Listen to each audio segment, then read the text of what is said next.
সুপ্রভাত বন্ধুরা, কেমন আছো তোমরা সবাই? আশা করছি সবাই সুস্থ আছো, ভালো আছো।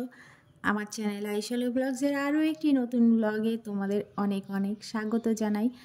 তো এখন বাজছে ওই সকাল 8টা মতো, আর এখান থেকে আজকের ব্লগটা আমি শুরু করছি। তো ভিডিওটি শেষ পর্যন্ত দেখতে থাকো, আশা করছি তোমাদের ভালো লাগবে।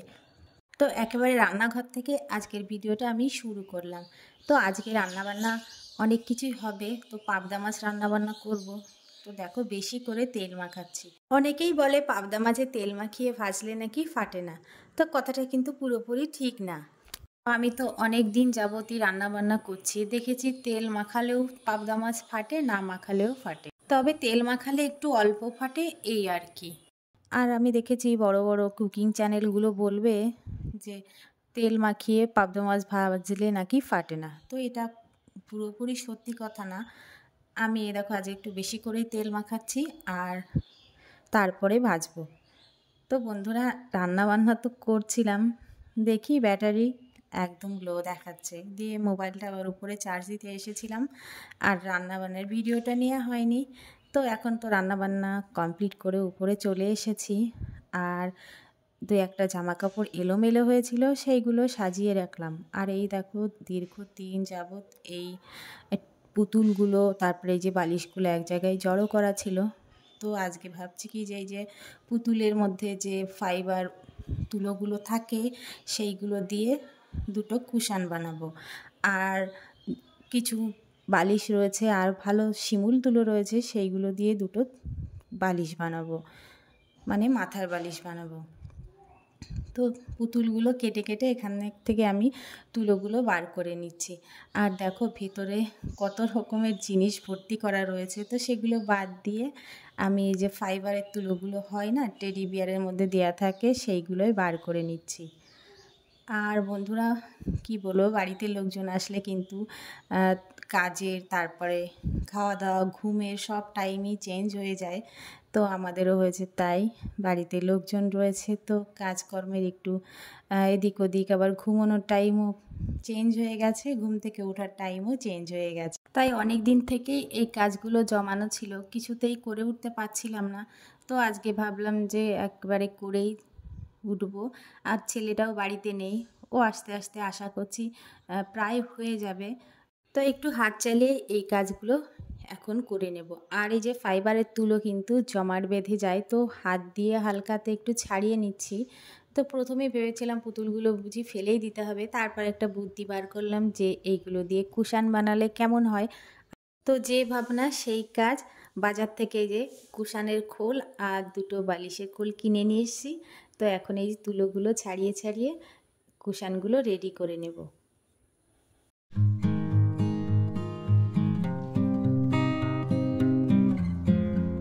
মাঝে রাস্তায় কাজ ফেলে আবার আসতে হলো রান্নাঘরে। ছেলে স্কুল থেকে বাড়ি চলে এসে দেখো স্নান ধান সেরে খেতে বসে গেছে, তো ওর খাবারই এখানে বেড়ে দিলাম।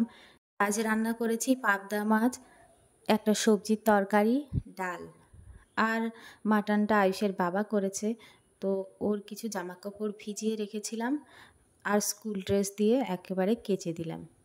তো কাল তো স্কুল নেই, তো একবারে ভাবলাম কেচে তুলে রাখি।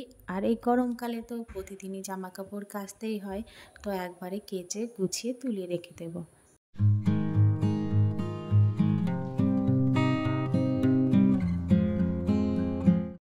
তো আইসের খাওয়া দাওয়া হয়ে গেছে, আর নিজের কাজকর্ম সেরে আমি আবার চলে এসেছি এই যে আমার অসমাপ্ত কাজটা করার জন্য। এই কাজটা ফেলে রাখলে কিন্তু কাজটা আর করাই হবে না। আর এই যে যেহেতু শিমুল তুলোর বালিশ রেখে দিয়েছি, তো ফ্যান চালালে তুলোগুলো উঠছিল, তো ভাবলাম এই কাজগুলো এক্ষুনি করে রাখি, না হলে কিন্তু সারা ঘরময় তুলো ছড়িয়ে আরও বেশি নোংরা হয়ে যাবে। আর এই দেখো নতুন খোল নিয়ে এসেছি, এতে এখন তুলো ভর্তি করব। আর কুশান দুটোও দেখো সুন্দর হয়েছে। এই কুশান দুটো এখনও যেমন আছে 5-6 মাস পরে কিন্তু তেমনই থাকবে। আর এই যে শিমুল তুলোর বালিশ ভর্তি করা হয়ে গেছে, এখন এই যে সুতো দিয়ে মুখগুলো সেলাই করলেই মোটামুটি আমার এই কাজটা হয়ে যায়।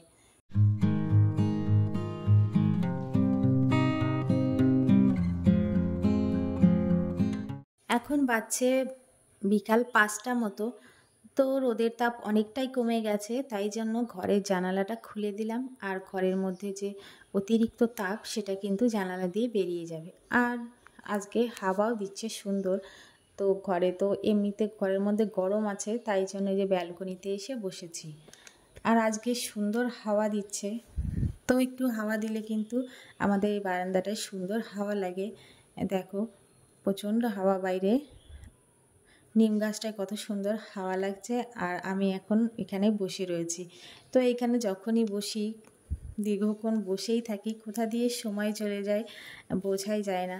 মানে এখানে বসলে ফ্যান লাগবে না, রাতের বেলাও এখানে সুন্দর হাওয়া লাগে।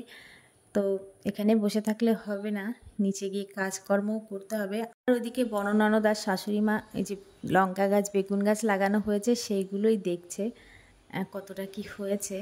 আর আমি এখন নিচে চলে যাচ্ছি। তো সিঁড়ি দিয়ে দেখো এই পাকা কলার গন্ধ একেবারে মৌ মৌ করছে। তো বেশি হলে যা হয়, কলাগুলো অকারণে পচে গেছে, তো এগুলো এখন ফেলে দিতে হবে। মানে বেশি হলে বলে না বিড়াল কাটা বাছে, তো আমাদের হয়েছে তাই, গাছের কলাই এইভাবে নষ্ট হচ্ছে। আর কিনে নিয়ে আসলে একদিনেই সব কলা খেয়ে শেষ করে ফেলে। তো এগুলো কি আর করবো, এখন ফেলে দিতে হবে, না হলে বিচ্ছিরি গন্ধ লাগছে জায়গাটায়। তো পচা কলাগুলো ফেলে দিয়ে এই যে গাছের ডাল ছাড়বো আজকে একটু। আর দেখো বেশ কয়েকদিন আমি গাছে জল দিই না, আর পাইপ দিয়ে গাছে জল দিয়ে মাটির শিকড়গুলো বার করে ফেলেছে। আসলে যে জিনিসের যে করে সেই তার মর্ম বুঝে, অন্য কেউ কিন্তু তার মর্ম বুঝবে না। যাই তাই করে জল দিয়ে রেখেছে, সব শিকড় বাইরে বেরিয়ে এসেছে। তো কালকে গাছের গোড়াটা একটু মাটি দেব, আজ আর সম্ভব না। আর যেহেতু এক জায়গায় বেরোবো, তো ভাবছি এই যে গাছে ফুল দেওয়া শেষ হয়ে গেছে, এখন গাছের ডালগুলো ছেটে দিতে হবে, তাহলেই কিন্তু আবার নতুন করে সুন্দর ফুল আসবে। তো গাছের মায়া করলে চলবে না, গাছটা ছেটেই দিতে হবে। তো আমার কাছে তো 3টে কাগজ ফুল আছে, আর একটা আমি এই যে পুরনো ডাল থেকে কাটিং করে নতুন চারা তৈরি করেছি।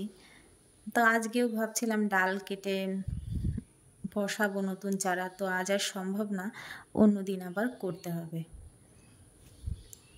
দুটো গাছের ফুল দেওয়া শেষ হয়ে গেছে, ওই দুটো ডাল কেটে দিলাম, আর এই যে এই গাছটা রেখে দিলাম। আর এতে প্রচুর ফুল রয়েছে, কালকে ঠাকুরের পুজোর জন্য ফুল তুলে তারপরে এই গাছটার মাথাও ছিটে দেব। আর এই দেখো অলোকানন্দ ফুলের কুড়ি এসছে প্রচুর, তো এখন এই ফুলগুলোই ফুটবে। আর এই দেখো এই গাছটা আমি কাটিং থেকে কলম করে নিয়েছি। তো বন্ধুরা আজ তো হাটবার, আর বাজার নিয়ে চলে এসেছে। এই দেখো মাছ নিয়ে এসেছে, রুই মাছ 3টে, আর এই যে সবজির বাজার। তো এইগুলো ঢেলে একটু ননদকে নিয়ে বেরিয়েছিলাম ঘুরতে। আর দেখো আমাদের গ্রামের রাস্তা, কত সুন্দর প্রাকৃতিক পরিবেশ। আর এখানে রাতের বেলা হলে কিন্তু রাস্তা দিয়ে লোক ভর্তি হয়ে থাকে। আসলে ঘরে তো গরম, সবাই এই পুকুর ধারে বসে রাতের বেলা হাওয়া খায়। তো আমরা এখন যাচ্ছি এক জায়গায়, তো খুব তাড়াতাড়ি এবার বাড়ি ফিরে চলে এসেছি। আর এসে দেখো ব্যাগপত্র রেডি করে নিয়েছি, আর আমি এখানে একটু ফ্রেশ হয়ে একটা পিওর সুতির শাড়ি পরে নিয়েছি। তো এই শাড়িটার ব্লাউজও আছে, তো ব্লাউজটা আর পরলাম না, এয়ার গলা ব্লাউজ, তো প্রচণ্ড গরম লাগছিল, ওই জন্য এই ব্লাউজটা পরেছি। আর এই যে ব্যাগ নিয়ে রেডি হয়ে গেছি। তো আমি আর ছেলে এখন এই রাস্তা পর্যন্ত যাব, তারপরে ওকে পড়তে দিয়ে আমি আর ওর বাবা একদম কৃষ্ণনগর বাজার করতে চলে যাব। আর এই দেখো বন্ধুরা আমাদের গ্রামের হাট, তো চলন্ত মোটরসাইকেলে ভিডিওটা নেয়া, ওই জন্য ভিডিওটা ঠিকঠাক আসেনি, আমি স্লো মোশন করে দিয়েছি। দেখো এরপরে একদিন তোমাদেরকে আশা করছি হাটটা ভালো করে দেখাতে পারবো। আর এই যে মোটরসাইকেলে যাচ্ছিলাম আর একদম স্লো মোশন করা। তো দেখো এই তো আমাদের গ্রামের হাট, এখন অনেকটাই রাতের জন্য লোকজন কম। আবার যখন একটু 8টার দিকে একটু বেশি রাত হবে, তখন কিন্তু আবার আরেক শ্রেণীর লোক আছে যারা একটু রাতের দিকে বাজার করতে বেরোয়, তারা আসবে। আর এই যে কৃষ্ণনগর এসেছি এই যে একটা কাপলেটের দোকানে, তো আমার প্রয়োজনীয় কিছু জিনিস কেনার ছিল, তো সেইগুলো এখন কিনছিলাম। আর এই যে এই র্যাকটা দেখছিলাম, তো আরও অনেক কিছু কিনেছি, আশা করছি আজকে বাড়ি গিয়ে তোমাদের দেখাতে পারবো। তো আমার জিনিসপত্র নেওয়া হয়ে গেছে, এখন ওই দোকান থেকে বেরিয়ে আরও কিছু কেনার আছে, তো এখান থেকে বেরিয়ে কতগুলো কলম কিনলাম ছেলের জন্য, তারপর একটা বিছানার চাদর কিনেছি, আর এখন এসেছি এই যে একটা পাঞ্জাবি কিনবো তাই জন্য। তো বড় নন্দাইকে কিছু দেয়া হয়নি, তো ননদ তো এখনও আছে, ওই জন্য ভাবলাম আজকে একটা পাঞ্জাবি কিনে নিয়ে যাই। তো সেইটাই এখন দেখতে এসেছি। আর এই দেখো অনেক রকমেরই ছিল, তো এগুলো আমরা নিইনি। এক কালারের একটা হলুদ রঙের পাঞ্জাবি কেনা হয়েছে। তো আমি একটু দোকানে বসে হাওয়া খাচ্ছিলাম আর একটু মাঝে মাঝে একটু ভিডিও তুলে নিচ্ছিলাম। তারপর বন্ধুরা চলে এসেছি এই দেখো ঘুগনির দোকানে। এটা কৃষ্ণনগরের ফেমাস ঘুগনি। আর আমার হাতে প্রচুর জিনিসপত্র ছিল, সেই সব নিয়ে আর ঘুগনির দোকানের চারপাশটা তোমাদের দেখাতে পারলাম না। ঘুগনির দোকানে প্রচণ্ড ভিড় হয় প্রতিদিনই, আর আজও প্রচুর ভিড় ছিল। তারপরে এই যে কতগুলো ফল নিয়ে নিলাম। আর কর্তামশাই মোটরসাইকেল লিক সারাতে পারিনি, ও ফোন করে বলল তুমি বাড়ি চলে যাও, আমি একা একা মোটরসাইকেল নিয়ে গ্যারেজে দিয়ে তারপর আসছি। তো বন্ধুরা এই গরমে শাড়ি পরে আরও এতগুলো জিনিসপত্র হাতে নিয়ে অনেক কষ্টে হেঁটে হেঁটে তারপরে বাস স্ট্যান্ডে এসেছিলাম। মানে এমন একটা পরিস্থিতি তৈরি হয়েছে, না পাচ্ছি টোটো নিতে, না পাচ্ছি হেঁটে যেতে। তো তারপর অনেক কষ্টে বাসে উঠলাম, তো বাসেও প্রচণ্ড ভিড় ছিল। দীর্ঘ 13 বছর যাবৎ হাজব্যান্ডের সাথে শপিং করতে যাই, এমন পরিস্থিতির সম্মুখীন আগে কোনো দিনও হইনি। তো যাই হোক, তারপর বাস স্ট্যান্ডে এসে লাস্ট বাসে বাড়ি এসেছি। বাসেও প্রচণ্ড ভিড় ছিল, তো গরমে পুরো সিদ্ধ হয়ে গেছি। আর এখন এই যে বাড়ি এসে একটু ফ্যান চালিয়ে বসেছি। তো ভিডিওটি এই পর্যন্তই, টাটা।